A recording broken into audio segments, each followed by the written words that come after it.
All right, guys, welcome to the Tony and Dakota podcast. Today we have a virtual guest that Tony's going to introduce. This is Kim Daly.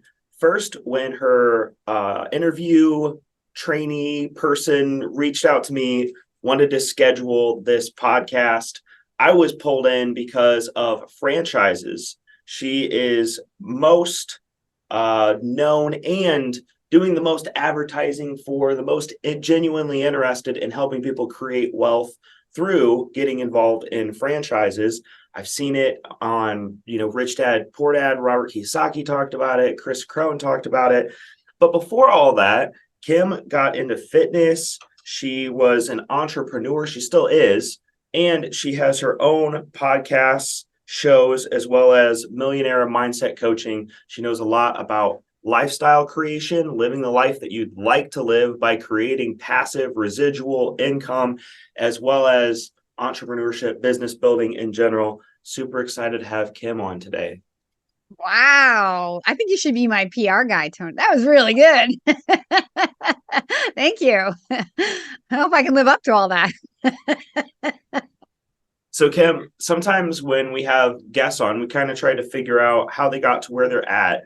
Did you actually really get your start? Like when you think about your personal career, what was the tipping point or the moment where, a lot of people experience a small dip where they're not exactly where they're supposed to be, and then they kind of feel an upward trajectory? What was that moment for you? What were you doing?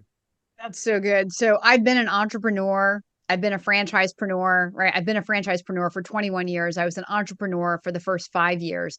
The first dip that made me go from working for somebody else to entrepreneurship was from the first day on the job. I remember going home and telling my dad, like, you've done this for how many years? Like, the idea of working for somebody else did not appeal to me from day one. So within 3 years of working for somebody else, I was out of that. I created my own business, my first business when I was 25. And I love to say at my age now, I am completely unemployable. But my father, again, he would say, Kimberly, you've always been unemployable because I've always been the boss of me. So that was probably tipping point number one. First day on the job, got to find a different way. Became an entrepreneur, did that for 5 years. But you know what? Entrepreneurship is fun and rewarding, but it's also a lot of creation. A lot of time and energy is spent trying to figure out the next move. And in a franchise, when I was like, it's also very lonely, right? There's nobody. So you're trying to invent, you're trying to create, you're trying to figure out how to pivot, be adaptable, where to go next, where's the market, where's the next customer. But yet you're doing this all by yourself. There's like nobody, your competitors aren't going to tell you what they're doing, right? So the first company I worked for was a franchise company. So I turned back to what my knowledge of franchising and what I had learned and thought, is there a franchise out there where I think I can have something that I'm building a foundation on and is long-term sustainable, but where I'm doing it collectively, where I'm trained and mentored and coached by other people and supported by other people who can, help you through a recession, help you through a pandemic. Who knew we were going to need that? And so here I've been for the last 21 years as a franchise consultant, and I am part of a company called FranChoice. That is my quote franchise. Okay. I wonder with franchises, because you say that you're unemployable, very similarly, I feel like I'm that same way, and Dakota maybe as well, where like we want to work for ourselves and have that autonomy and freedom. However, I've heard that it depends on the franchise, obviously, but I've heard that franchises a lot of times will be like, hey, you have to run these promotions. You need to send out these coupons. You're required to use our systems and strategies exactly as they're designed. Otherwise, there's a penalty. Otherwise, we can disband from you. Otherwise, and so do you tend to like pick the franchise that's appropriate for the owner, being like, okay, you guys are private, so you have to do XYZ, but you still have the freedom to make the adjustments necessary? Because I feel like for Dakota and I, we've been great at problem solving and pivoting quickly, and that's how we've been able to move and shape our business. It's such a great question. So there are a lot of myths and misconceptions in franchising, and I think you're hitting on a big one right there. like all the rules in franchising and how dare those franchisors, like how can I like run my business? The rules aren't there to limit anybody. The rules are there to protect the integrity of a brand. And when you have like fees that you have to pay, those are business expenses you would have with or without a franchisor. So the problem, Tony, is that a lot of times in entrepreneurship, owners don't invest money marketing, right? But when they look at a franchise, they're like, oh my gosh, it's so expensive. Look at all the fees. No, that's how much it actually costs to build a positively cash flowing business. When you look at the success rates of startup mom and pop businesses, do you know what I'm about to say? 90% of them fail before their 5th anniversary. Well, that's not a statistic that's owned in franchising. Why do you think that is? Oh, because they have fees, because they have required amounts of money that you have to spend for customers to find you, because that's how we make money. So I think I answered your question, but probably not in the way you expected. But the other question you're asking me, as a consultant, do I tailor options to people? 1,000%. One of the biggest advantages to working with someone like Kim Daly, who has 21 years of experience and in knowledge of thousands of franchisors. A lot of these people are like my dearest, closest friends in life because I've been doing this for so long. So is knowing the culture of the company. So when you buy a franchise, when you invest in a franchise, you're ultimately buying people. You're buying a relationship. So you better find people that you get to know, like, and trust, and who you feel have your best interest at heart. If you feel like the culture of a franchise is more for their advantage than yours, do not join, right? Because that's going to be a rift from day one. Find an inspiring environment that feels entrepreneurial or feels structured enough for you. And when you work with me, I know which ones are highly structured and are going to match that more risk-averse person. And I know which ones are a little more open and free-flowing that are going to match the more entrepreneurial person. So if I own a sandwich chain and they're like, hey, you guys need to remodel, am I like required to be like, yes, I'm going to yeah, I got to spend more money. Well, you know what? Listen, owning a business is about adapting and changing and growing. And if you're a customer, let's flip it to the customer experience, and you walk into an old looking, dingy looking restaurant, does that impact your belief about the caliber or the quality of the food? Yeah, I'd say so. Versus if you walk into a fresh, environment that feels like to the times, it immediately inspires a different response in you. So as brands progress and grow and the consumer changes and the market and the competition changes, what we all need to do to be relevant to each other and to dominate each other, or to have our customer, then you're going to have to continue to reinvest. But if you were a mom and pop shop, you'd have to do the same, or you'd become obsolete, right? It's not like these rules are unreasonable. They will give you like 5 years to do it. They don't just go, okay, 6 months, redesign your store. It's when you hear those things, it's always sort of, I think, taken out of the context. And listen, I've been a consultant for 21 years. I don't really do food. I actually just recorded a podcast interview for my podcast, and it was like only the second food franchisor I've ever had on my show. So like in 21 years, I don't do things like that. I love service. So the franchises I mainly kind of quote play with aren't ones where they have these sort of, they may require you to buy new equipment, but chances are you're going to need new equipment anyway before, because it breaks down, right? So I love lower investments, low fixed costs, high margin, throw in reoccurring revenue. And that's probably my perfect home run business. It doesn't matter what it is. It could be junk removal. It could be trash. It could be, mosquito spraying. It could be house cleaning. I mean, all of those examples fit those characteristics I just threw out there. I think the biggest thing that basically what you're talking about is almost like reframing it instead of looking at it like, okay, hey, here's rules that you have to follow. It's more of like, hey, here's a structure that we've used multiple times to be successful. And so really you're giving people the tools in order to help them become successful almost on a fast track, because your success is their success and their success is your success. So now you're just like, hey, we know what works. We've done this a lot of times. So here's what you need to do in order to get to where you want to go. And so really it's just giving them the framework in order to do that. It sounds like more of like I think it's just perspective. It's like, one person could look at it like, oh, you're forcing me to do something. It's like, yes, we're going to force you to do what it takes to succeed. And so you're really giving them the tools. So if somebody came to us and said, all right, you got to pull these lists, you have to do this, then you're going to go here, then you're going to want to send this much marketing, you're going to spend about this much, this is how much you should make, this is how you make your offers. It's more giving the framework, because there is a general framework that you're going to have to be successful in any business.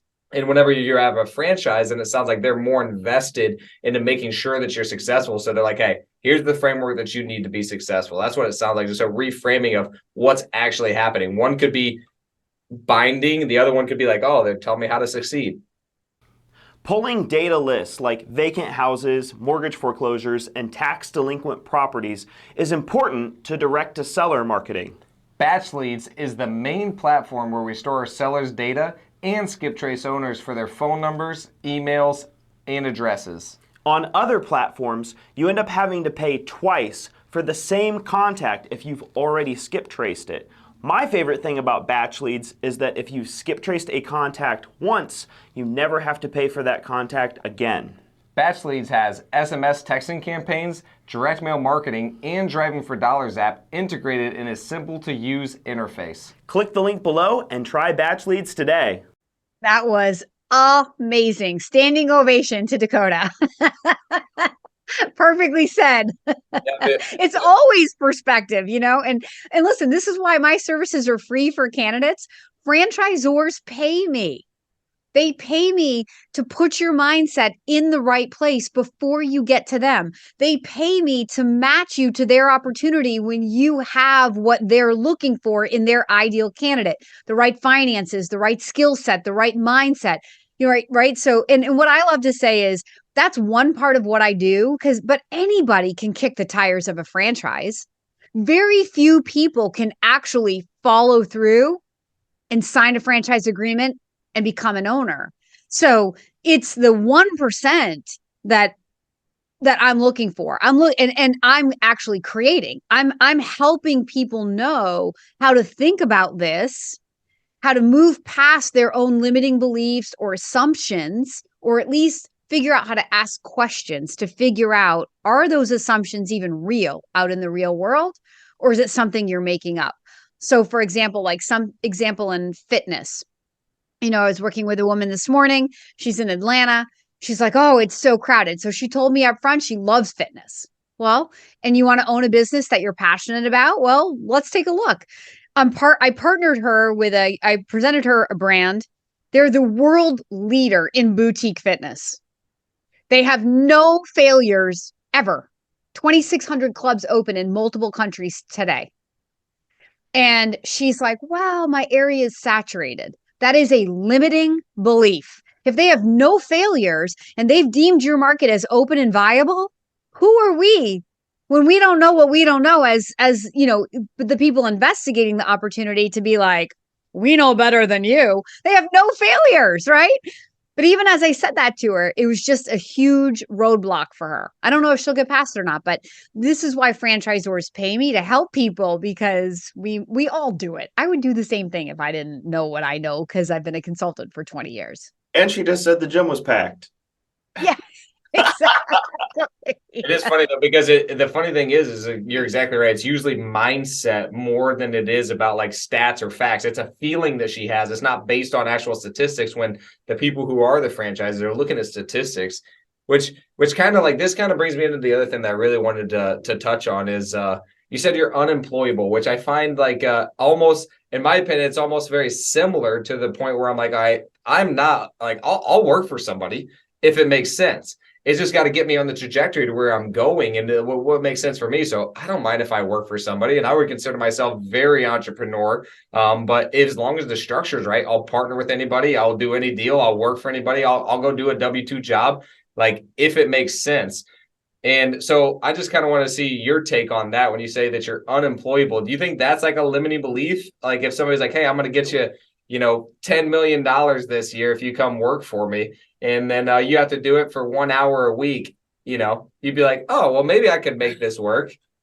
Nope, I cannot be bought because I have built for myself an amazing life. I know my personal power and I know that I can make anything work to the level that I want it to work because again, I've been at this entrepreneurship thing for over 25 years and I cannot be bought. You could throw any amount of money at me. I'll partner with you, but I want to say, right? I'm not going to have a boss. I'm going to be the decision maker of the biggest decisions in a business, of the time I put in or don't need to put in, and of how I will always want to be in control of what I can make. And that's just my own confidence in me, which is why I'm unemployable. My freedom has no price. I know that I can make however much money I want to make because I'm willing to put in the hard work and figure it out until I get there. That's what I mean by that.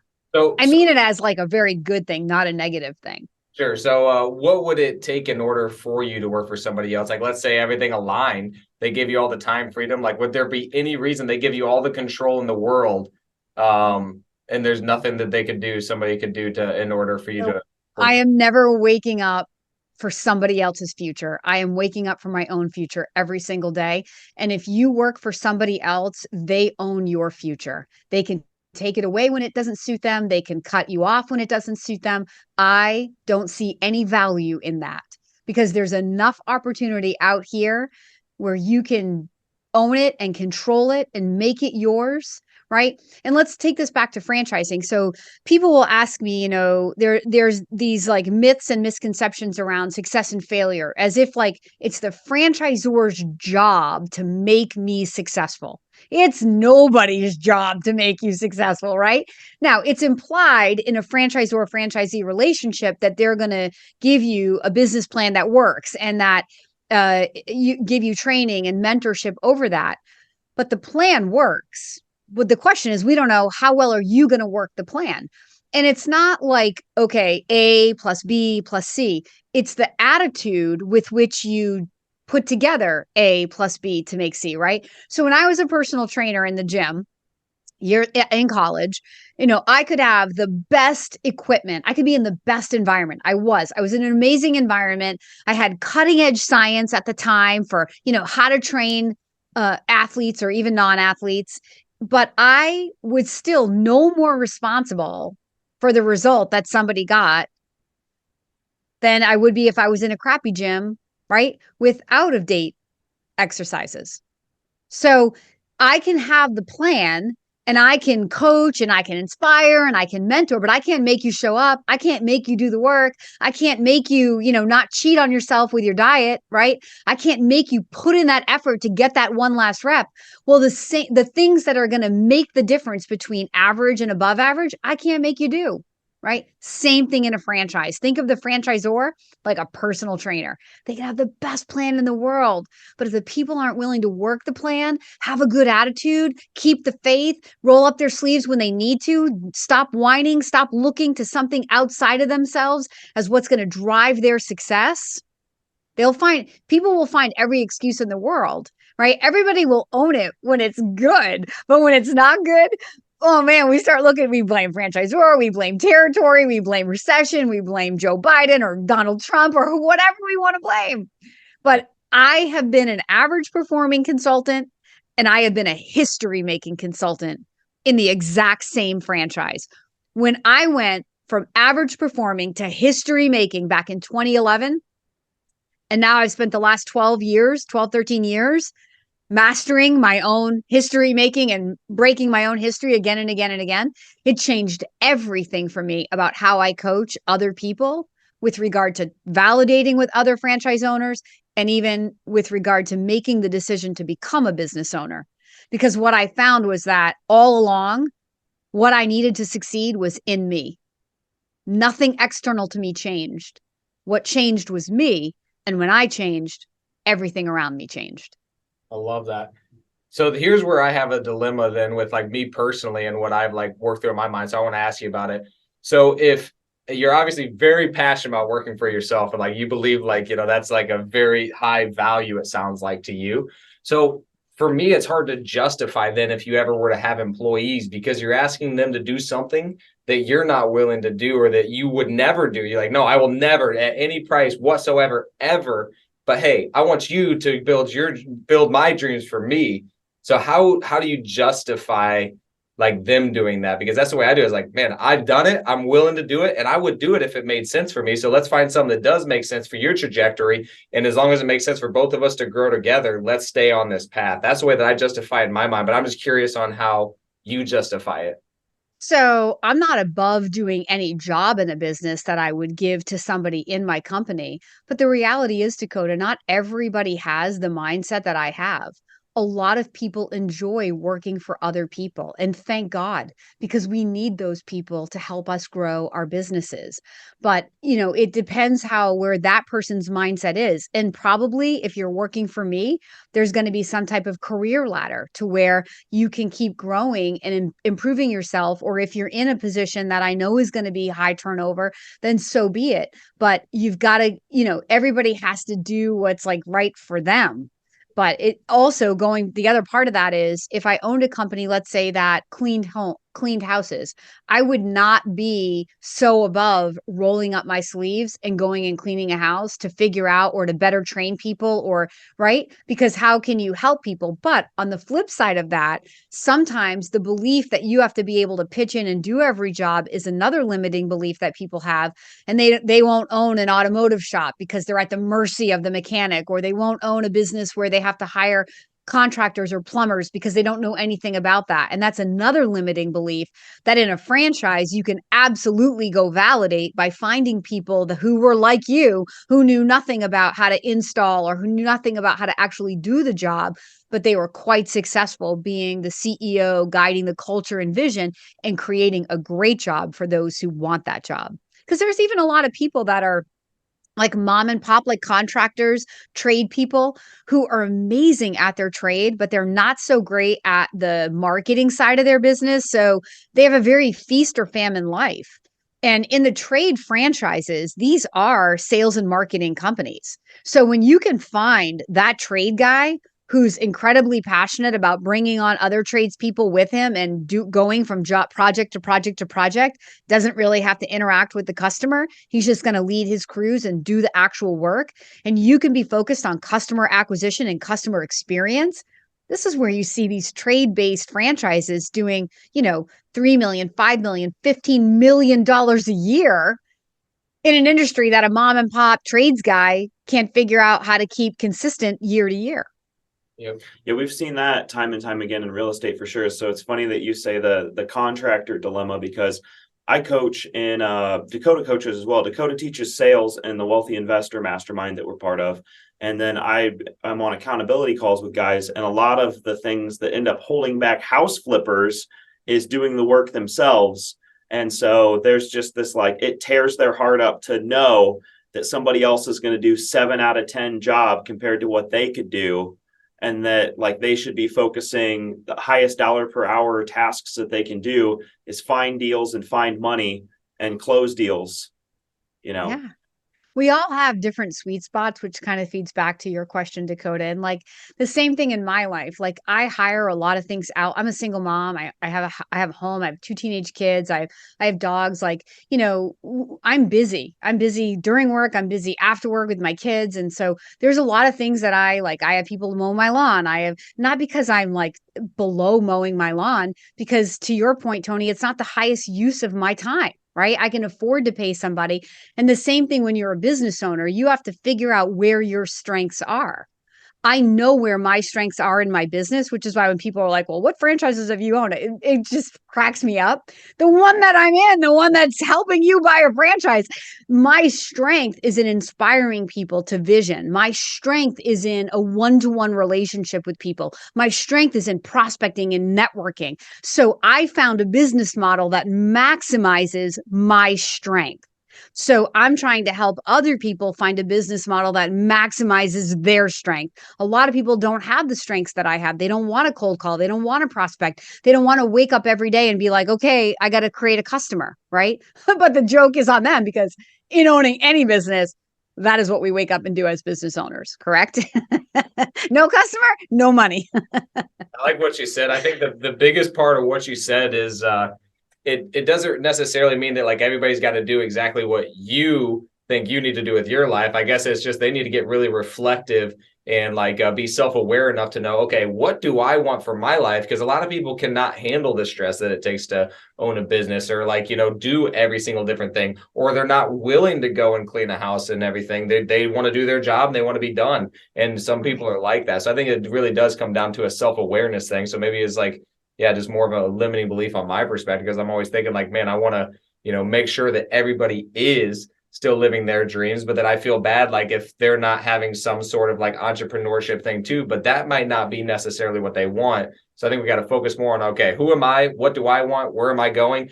Who are they? What do they want? Where are they going? If we align, let's go. If not, that's okay. If you want to do your own thing, that's okay too. But yeah, I like what you said there. That's awesome. Have you been thinking about investing in real estate? It's not like what you see on HGTV. We created a course to show you how to really invest and create a profitable flipping and wholesaling business. We show you where to find the money, how to find the deals, and how to negotiate the deals. We go over live sales calls, including negotiations, scripts, role-playing, and so much more. Everything that you need to know to flip houses is in this course. And if there's a video that we didn't make that you want, we'll make it for you. This knowledge has made us well over $1 million, and it's available right now for $9.97. Click the link below. Buy the course. Yeah. And there are, like, let's go back to the cleaning example, since I'm picking on that today. So let's say that I invested in a franchise. And the other thing is people don't have money. I wanted to add that to what you just said, right? Maybe you want to own a business, but you're not quite there financially. So you still need to work for somebody to build up that nest egg to where then you can go on and be the boss that, maybe you always wish you had. So in my cleaning thoughts, I'm thinking, all right, so let's say that I started like a residential maid franchise and I needed girls to come typically to come work for me. And let's say that they're stereotypically single moms. And let's say that they're working retail or fast food, nights, weekends, holidays, and I'm able to give them a Monday through Friday day job where they can work when their kids are in school and be home when their kids are home. Yeah. And I can give them a career ladder. Maybe I can give them health insurance benefits, because some franchises offer health insurance benefits to be able to pass on to your employees. So there's an opportunity, to your point, for a job for somebody that it matches where they are at, but maybe improves on the situation from other jobs that are available to them. That could come from me by being their employer. So yeah, everybody's where they are. And you know what? Coming back to my process, when I first meet a candidate who says, look, I think I'm worried about losing my job, or, hey, I just lost my job, or, hey, I've got, a bunch of multifamily real estate Airbnbs and I'm looking to diversify. I'd like to throw some business cash flowing asset in there. So that's, the pain points. They come to me. We start by looking at their long-term goals, because I'm infinitely more interested in where you want to end up, and let me pick the best vehicle for that journey rather than what you think you want to own, right? Because the business isn't a hobby. And you know what? If you invest in your hobby, oftentimes you end up losing your hobby and your bit. You know what I mean? Like when it gets hard, you don't like, that's what happened to me in the gym. That's why I got out of it, right? Everything in my own personal health was suffering because the gym is my outlet. And now the gym is tied to my biggest stresses, right? There had to be separation. But like the business that I invested in, Fran Choice, it's like personal training, right? It's like coaching people through a process that changes their life. Only we're talking about business instead of fitness. So there was a lot of synergy to that skill set and to the pleasure that I had in owning a gym. It's a life-giving environment. This is a very life-giving environment. It's a life-changing environment. This is a life-changing environment. So there was a lot of synergy. And I mean, that's why I, excelled at it. And who knew I would do this for as long as I have. So I don't know if that drives home that point. In Rich Dad Poor Dad, Robert Kiyosaki creates the cash flow game. We've played the cash flow game. And one of the ways, once you get out of the rat race, one way is to like 100x your income is to buy a working franchise, right? And so I'm wondering, when it comes to franchises, because it sounds like your franchise, you're more like you're doing a lot of active stuff that's creating some sort of residual monthly income, cash flow kind of component to it as well. But it sounds like the majority of the time you're still doing a lot of the acquisition type stuff. So you're still spending a lot of hours on it. Are there more cash flow heavy type of set it and forget it type franchises, or is that just a myth? So that's a great question. So every business out there has a pro and a con. My business has a lot of pros for my personality, but the biggest negative to my business is I have built nothing of like generational wealth. I have no legacy. The day that I stop working, the money dries up, right? No Kim, no money. So that's a huge downside to, again, if I had built a business where you're building up accounts and those are reoccurring revenue. And so now when I go and I built something of value that I can sell, because a lot of times franchises have their greatest return ROI, franchisees, when they sell their business. It's not going to be what I'm in today. If I was starting a business today, no chance under the sun I would start the business I'm in. But I have built it to such a level that it's ridiculous for me to walk away. It's hard. It's almost like the golden handcuffs in a way, right? Because I know that this isn't how you build real wealth, but I am so passionate about it and I believe in what I do so much. And it's a cash cow business. So what I do for my personal situation, because I thrive in my business, is I have real estate. I'm invested in real estate syndication. I have a crypto mining business. I have infinite banking policy. Like I have other passive income. I'm partial owner in multiple companies that produces quarterly dividends. So I have built passive income through the high cash flowing business that I'm in every day, building that long-term equity for the future. And eventually I will downsize what I'm doing as a consultant and then build other things like that over there. But if it depends where someone is. So if you're young and you're aggressive, like I was 29 when I started this business. So I had, it made sense. I didn't have a lot of money, but I had a lot of time. If you're coming to me and you're 45, 50, you got kids, you're dreaming of your future, I'm not leading you to a business like this unless you beg me. I'm going to teach you what I wish somebody taught me when I was 29, which is, build a business that will ultimately, with it 6 months or 1 year or maybe 1 month, not require you every minute in order for it to work. And there are what we call semi-absentee businesses in franchising. That definition is used heavily, and but it's very hard to really know what semi-absentee will mean to you. It's a very personal definition because it really comes down to your leadership skill, your organizational skill, your faith in other people, right? Your ability to leave the business in the hands of other people.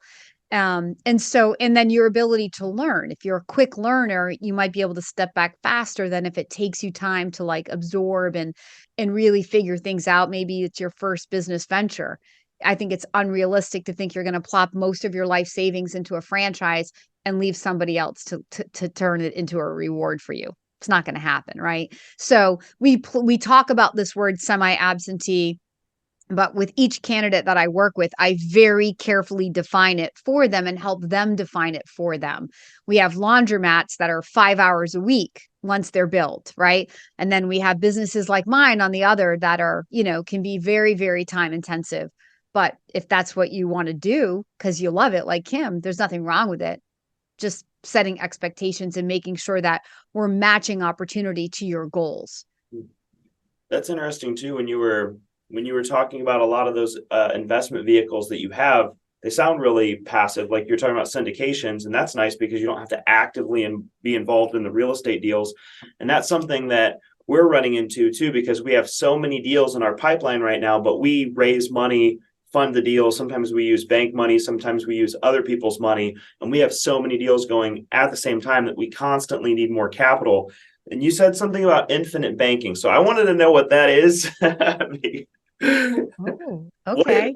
what's infinite banking? I've never Oh, heard of you guys. that. Okay, so yep. So infinite banking is where you like sort of super fund a life insurance policy, Hmm. and then you use, so it's an investment. It's acting as your own bank. It's an investment vehicle. So I don't have any money in the stock market. I started out young putting money into a SEP. That's still there and it's growing, but I do not believe in not having control over the asset, right? So that's going to go up and down, but I want more control. And I'm all heavily invested in all these what I'll call alternative investments. So I put my money where my mouth is. A franchise is an alternative investment, one you can own and control. So in infinite banking, you go through a life insurance like health evaluation as if you were taking out a life insurance policy, but you super fund the beginning. It's the way that it's structured for the first 4 years, and then it gives you instant cash value. So you can take that cash value out and then deploy the money. So my money that I invested in the policy stays in the policy, earning 3%, 5%, whatever it is. It's not a lot. But versus if I had money in Wall Street and then I said, okay, say somebody came to me and said, Kim, join us, put in $500,000. We're going to go buy some apartments.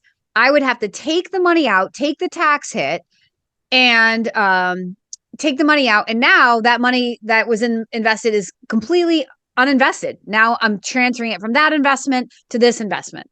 With infinite banking, my money stays invested, earning, and I use the life insurance cash value to go deploy into the apartment.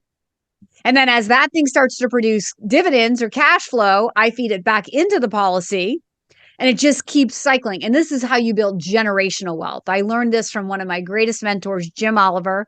He is the founder of Breakaway Wealth. His company is called Create Tailwind. His podcast is called Breakaway Wealth. And Jim is like the number one guy in the country helping people learn about infinite banking. He was mentored by the guy who kind of like, I don't know if you would say invented it or like figured out how to do it, whose name is Nelson Nash. And Jim was personally mentored by him. So, and Nelson has a book out there on infinite banking that would be a great place to start. So I have 2 banks of Daly, and I'm coming up on my 4th year. So I'm through the super funding, which has been a heavy lift, a heavy burden, but long term, it's 1000% going to be worth it. It already is. Last year, I was offered 5% equity in a company, but I had to come up with about $1 million cash. So again, if I had to take it out of the stock market, I'd have to separate the tax. You know what I mean? I'd have to. So now I turned to my infinite banking policy before it was even super funded because I had the cash, the equity in there. Within 3 days, had the money in my hands and deployed it into make this investment that already, it's an established business, already is producing dividends that I can take the quarterly dividends and put it back to pay that down. And you don't even have to pay the money back. Wow. That's the other thing. It'll just come off the death benefit on the end. But like, I'm worth so much money. If I die, it's stupid. Nobody needs that kind of money anyway. So even if I didn't put the money back, it's okay. My kids are still going to be okay if mom dies. Yeah, I've heard this strategy before too, and so it's a whole life policy that has a as legally as low as you can possibly get away with legally low death benefit because the intention of the policy isn't necessarily to pay out. Yeah. Right. Well, mine have really high death benefits. I guess that would happen if you just consistently take the money out and don't put it back. But you still have to pay interest on the loan, if you will, back. You're still paying, but that's that 5% interest or whatever it is that you're paying back to yourself. So what Jim is always trying to help me see is that, it's a very subtle, he uses the word stealth. So when your money is invested in the bank, like he always says, what are the nicest buildings in a community? The banks, right? Banking is a very profitable business. So this is a way for you to be the profitable one. It's your bank, you own the money, you own and the bank. So you're not that 5% that you would lose to in interest or whatever to the bank. You're not paying those kind of fees or interest back to the bank. You're paying it back to yourself. Awesome. So, and I struggled so long. Like I met Jim. He's I think I'm an abundant thinker. I met this guy. I was like, I need to dream bigger. Like this guy is like, you should have him as a guest on your show for real. Like he'll blow you away to talk about. He's been a guest on my show. The title on my podcast, the episode's called Creating Generational Wealth. Okay. And he talked about infinite banking. But yeah, so when I met him, I was like, and it took me a long time. And even now, 4 years into it, I have 2 of them. I'm using them. It's still sort of like, what am I doing? You know what I mean? Like it's so nuanced that you need the master. I'd go directly to Jim. That's awesome. I have a question then. So this is kind of 2 parts. One is, do you deal with any like big franchise names that like everybody would know? If so, I want to know them. And then also like, I want to hear an example. And like, I'm actually kind of like interested in laundromats because I have heard they're pretty cash flow heavy and they're pretty profitable. So like, give me an example of, okay, hey, you need this much cash. Like walk me through the details of buying a laundromat. So I want to hear the big franchise names first and then walk me through a deal on a laundromat deal. Are you letting deals fall through the cracks because you don't have good systems in place? We've been there before, and honestly, we've tried several different CRMs, and RE Simply has been the absolute best. RE Simply tracks your KPIs, does automatic follow-ups for you, and even records incoming phone calls. The system is very easy to use, and honestly, it has more features than we even know what to do with. If you're looking for a great CRM, try RE Simply today. Click the link in the description below. Check it out now. Okay, love it. So on the first question, I definitely work with big brand names like your Supercuts, your Meineke's. But look, those companies that are already well established in markets, they don't really need consultants. I'm not super top heavy in very established brands. Like they have enough organic leads. And in many cases, their markets are closed. They don't even have any territory open. The real story in franchising is when they're in the beginning or in the middle stage, right? So that's mainly the client, if you will, of franchise, are companies that are still aggressively trying to grow 50 to 100 units a year, right? So they're more on the pioneering or in the middle stage. They may be brands you know, they may be brands you don't know. The brands I usually love are the ones that are never going to be big consumer brand names because I love the B2B space. Like, for example, I'll blow your mind with this, I think. We have a business that paints parking lots. They stripe parking lots. It's a franchise for striping parking lots. Incredibly profitable franchise. So like you would never think that that's a franchise, but think of all the parking lots everywhere you go, right? And not the big ones that like the big paving guys are going to get to. Think of all the apartment complexes, the HOAs, the schools, the shopping centers, it's endless. So that's a franchise, one that Kim Daly really, really loves. Another franchise I had a great heyday with, it's mostly sold out, if not sold out everywhere, which actually my buddy Jim invested in, is called Smash My Trash. Have you ever heard of this? The whole country's completely sold out. You've never heard of it. No. Because I've seen it's like a shredder thing that like makes it so that you can fit more in like a 40-yard container. You got it. Yep. So there is a, so that's what they do. It's this big commercial trash compactor. It's an outside sales job. Go to the business, sign them up, tell them what you do. There's value. Like we're going to save on your Holloway your Holloway money.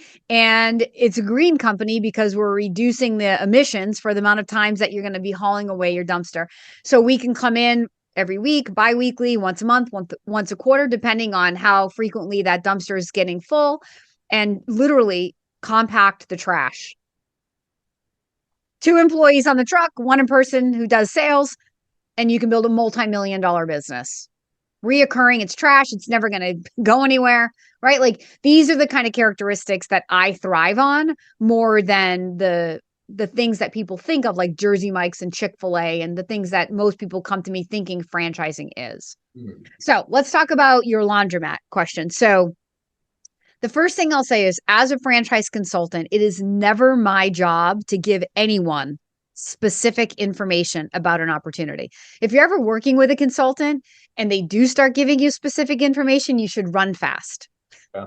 Because look, I make money when you say yes to a franchise. If I can give you the details that you want to hear, hello, right? I'm going to make a lot more money, but it's also freaking illegal. Right? So if I don't want to act as an agent of the sale, which I do not, I don't need to do that. The people who represent the laundromat can explain to you from their legal documents, which are mandated by the Federal Trade Commission, what it looks like to open a laundromat. And it may, to answer your question, Dakota, it may vary market by market. If you're in a smaller market that can maybe bear 20 or 30 washer and dryers versus a bigger market where you have 20 or 30 washers and 20 or 30 dryers, the build out costs are going to vary greatly. The real estate costs are going to vary market to market. So why would you want to take it from someone like me anyway, when you go right to the person who you're paying to be your mentor, and they can explain to you in the market you're in what they've seen in the past, and then not just take their word for it, but have the opportunity to go out and validate with other franchise owners as part of the process on the way to becoming an approved franchisee. Not only will you get to meet the franchisor and take in the partnership and the culture and the momentum and the tools, but you're going to actually go out and call other owners who've already said yes to this to see from their experience, are they happy? Knowing what they know now, would they do it again? Are they reinvesting money, building multiple locations, right? Because that's the key. The wealth is created through scale in everything. It's not about one roof, not about one apartment, right? It's how do I leverage my time? The same thing in a franchise. It's not about one team. It's not about one truck. It's not about one location. It has to have scale. So when you're talking to the franchisor and then you go out and you validate with franchisees and they're validating that they're opening 2, 3, 10, 20 stores, there's a story there. And how much more powerful to hear it from somebody who's in that specific business than your franchise consultant. I say this so passionately because, look, I've been at this social media thing for 3 years now, and it is really hard to build social media. And there are people out there that are crushing me, but I watch their content and it's illegal all over the place, right? They suck people in with all their clickbait with numbers. Mm-hmm. If you're a sophisticated investor and you're, tempted on those videos, it's like, that's so crazy. I'll go so far as to tell you that nobody can ever really tell you how much money you're going to make. Because let's go back to my personal story. For 8 years, I made one kind of money in my franchise. Today, I make 4 times that money, right? And growing. Because this is a living, breathing, dynamic environment. And as I get better, and I'm able to help more people and I'm able to make more money. So all of these factors factor into how much money someone's actually going to make. Now, in a laundromat, which is a very simple business, right? More dedicated to the location than an owner, right? But the owner's role is going to be cleanliness, making sure that washer and dryers are working, or hiring somebody to do that, right? And maybe you hire an attendant, so there's somebody there, which makes it feel safe, which keeps it clean, which if the thing eats my coins, somebody's right there to give me my coins back, right? Customer experience. So those nuances determine whether someone comes back or doesn't come back. Yeah. And those things are all controlled by owners. It's funny because you say it in a very similar way to basically what we do whenever we're wholesaling a property. So I'm not sure if you're familiar with that, but basically it's like we have an investment property, we sell it to another investor, we let them make the more money if they decide to flip it and stuff.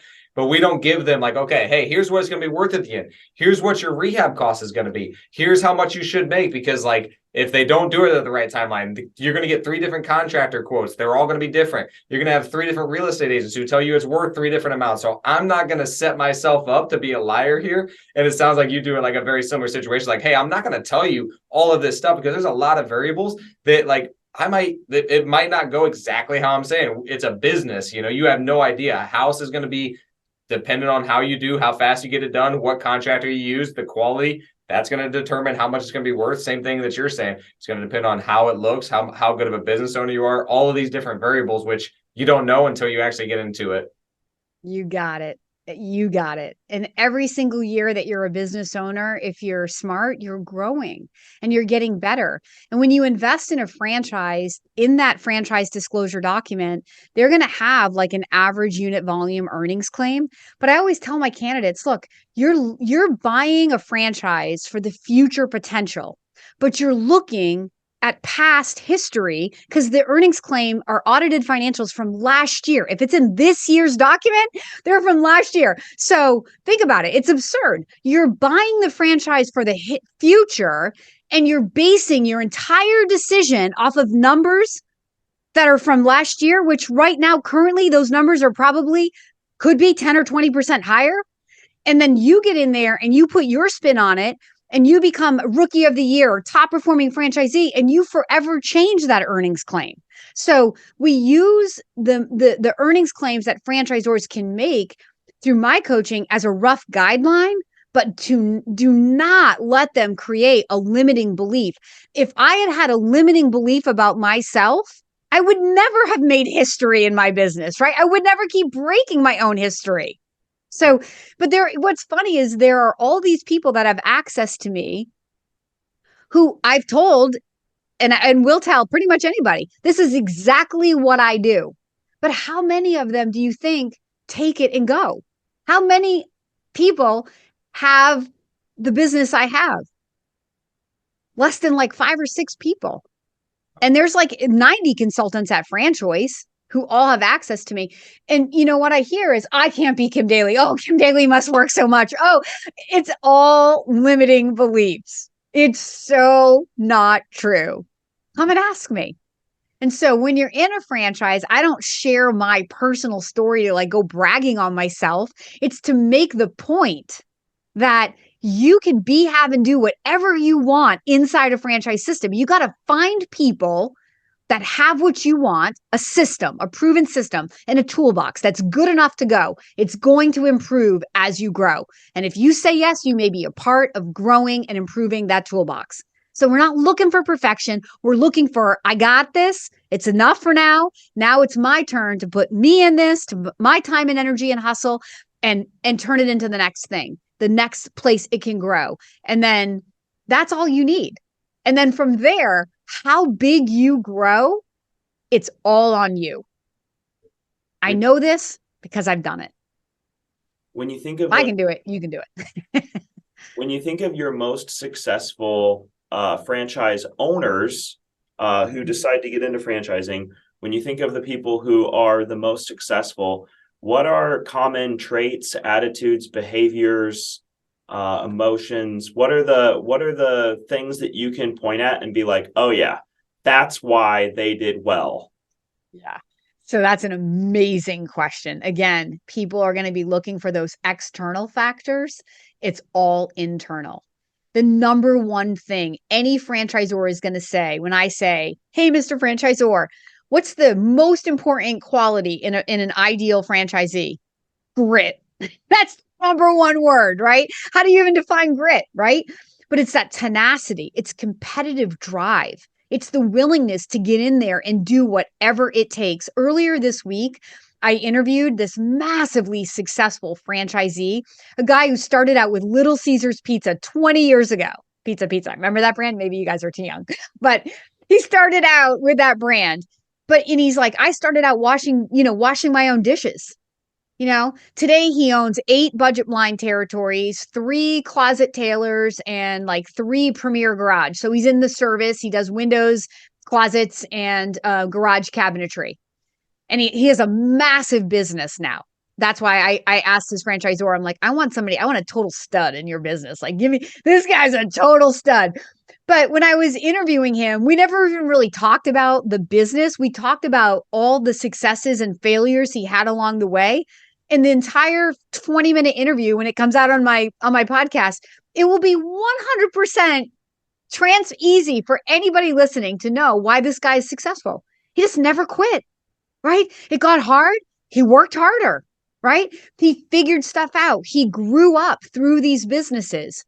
He leveraged himself. He mentored. He found people who had what he wanted and he asked them to mentor him. He just kept growing. And every single thing this guy has touched, that Little Caesars, and he owned something else with it, sold to private equity, started a trampoline park, mom and pop trampoline park, built it to 7 locations, attracted private equity. Why does that keep happening to him? Because he's an amazing human doing great things for other people, building, great solid businesses. So then he thought, he tells the story. He's like, my successful friend told me that he bought a budget blinds, and I was like, man, like, you got a low moment in your life, like a budget blinds, And it's funny because that's like the number one business I've helped people get into in 21 years. So it's a total common reaction. So it's kind of funny. It's just one of these unassuming businesses when you hear the name, until you look at the characteristics of the business, and then you're like, oh my gosh, it's one of the most powerful business models I have to show anyone. Oh yeah. And once he saw it, off he went, and now he's got 8 of them. How often do people need to replace blinds? I just thought about that in our rental properties. Yeah, I mean, it's an industry that grows and goes no matter what.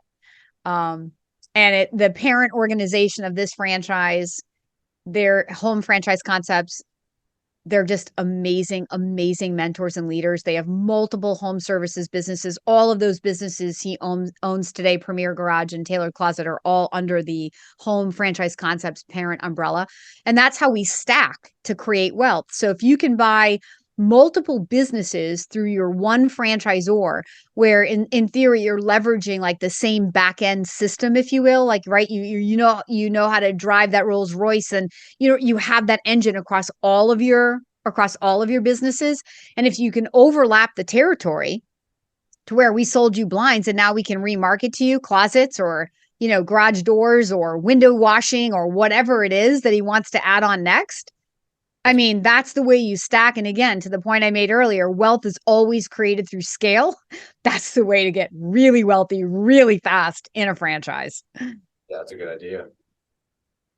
This is our last question of the podcast, unless we're getting pretty close to an hour. So we'll ask you this last question. This is a deep one. So you're thinking all the way to the end of your life. You're 100 years old on your deathbed, and you have a final message to the world. This is Kim Daly's message specific to you. It's a paragraph, a mantra, a sentence, a book. It's your final thought that you think that the world needs to hear, something meaningful that has you written all over it. It's your legacy message. What are you going to say? This one's kind of easy for me. So my favorite book in the world is Earl Nightingale, The Strangest Secret. Do you know it? Is that the one where it's a lot of folks on their deathbed? Well, Earl Nightingale, it's an old book. Listen, it's a 25-minute free YouTube video. So when I learned about this book, this is The Strangest Secret, is that our thoughts create reality. What we're thinking today is what we will be living tomorrow, whether we want it or not, right? It works positive, it works in the negative. And I teach this to my teenage boys. At least I try to, right? So our thoughts create our reality. That's the strangest secret. So my like deathbed mantra would be or whatever I was saying to somebody would be like, to be careful what you're thinking and what you're speaking about on a regular basis, because that will form the basis of your life. If you want to live a good, positive, successful life, you've got to speak good, positive, successful words. It's really that simple. And when I talk about my millionaire mindset coaching plan, this is what it really comes back to. Franchisors can teach you how to be successful in your business, but Kim Daly wants to teach you how to be successful in your mind, because success is a state of mind. And I feel like I have been chipping away at this, and I'm not an expert. Look, we're all humans. We all have bad days. We all, but it's the speed to which you recognize that you've fallen off the wagon and you get back on the wagon. And I've gotten really, really good at it, which is what's allowed me to make history in my industry and break my own history over and over and over again. It's not an unrelenting, I'm never satisfied. It's not about that at all. It's about finding more peace and ease in what I'm doing. And when you have that, when you understand the energy of success, you put out less effort and you get more back. And it's not just money. That's one measure of success. It's quality of life. It's health, right? It's the quality of your relationships. So it all kind of funnels back. When I first read The Strangest Secret, I was like, this book is life-changing. So I set a timer on my phone. And on the first day of every month for that cardio day, I would audible the book, 25 minutes, one elliptical session or one run, short run. And I would then follow through for 30 days because it's a 30-day exercise in the book. And then my alarm would go off again because sometimes I'd finish before, but then my alarm would go off again. If I fell off the wagon, I'd remind myself, read the book again. I did that for 2 years. Wow. 2 years. And then I paid my kids to read the book. But it's a book that if you don't, like any book, it's a tool. If you don't use the tool, it doesn't work. But if you use the tool, it will change your life. Wow. Yeah, I feel like, man, hour went by real quick. I feel like I got so many other questions. Like we didn't even get into all the questions that Tony had. I feel like I got so many more. I'm like, oh man, we could go really deep into Have me back. so many different areas. Yeah, we're definitely gonna We'll make it a daily double. have to get you back on for sure because yeah, there's so much more that I do want to know about franchises. Maybe we could walk through a deal. We let you know about our situations. You could advise us on what you would advise or something like that. But there's so many different things. There's so many different advice that you gave, and I hope that people do realize it because yeah, I think your mindset. Yeah, there's just so much to it that I don't know if people realize it whenever you say it. And that's the biggest thing that I was actually just talking to our videographer about, Cody, is like, man, things are so simple. And like, that's what you really break it down to is it's such a simple concept. It's just hard to implement. So like, you listening to this thing, you actually doing this stuff, like putting a timer on your phone to listen to stuff. Like I do stuff like that too. And it's so simple. It's just hard to actually get it done. So yeah, I love everything that you talk about, mindset, all of that stuff. Like you're awesome. So if people want to learn more about you or get a hold of you, or they want to get a franchise, like how do people follow you, get a hold of you? Yeah. Awesome. The best way to follow me, all of my content. I mean, I'm on I have podcasts, I'm on Instagram, TikTok, everything. But the best way is probably through kimdaly.tv. My last name is Daly. So kimdaly.tv, because all of my content is housed on my YouTube channel. So go there first. And then from there, any contact information you need, you can find. But if you want to go right to my website, because you're ready right now, that's the dalycoach.com. Daly. Got it. The Daily Coach on Instagram. I just followed you. Because yeah, I want to learn more about this, and we definitely appreciate you coming on. I appreciate you having me. You asked great, as a podcaster, I'll tell you that the interview is only as good as the questions that I can ask. You guys asked great questions. It was super easy to follow. So I appreciate you. Yeah, thank you. Honestly, it's just stuff that like we're genuinely curious about. So like we're always learning and stuff and there's a lot to learn from you. So yeah, thank you. Thank you so much. Have a good day. Cool. See you. Thank you Awesome. again. Thanks for coming on. Thank you. Bye.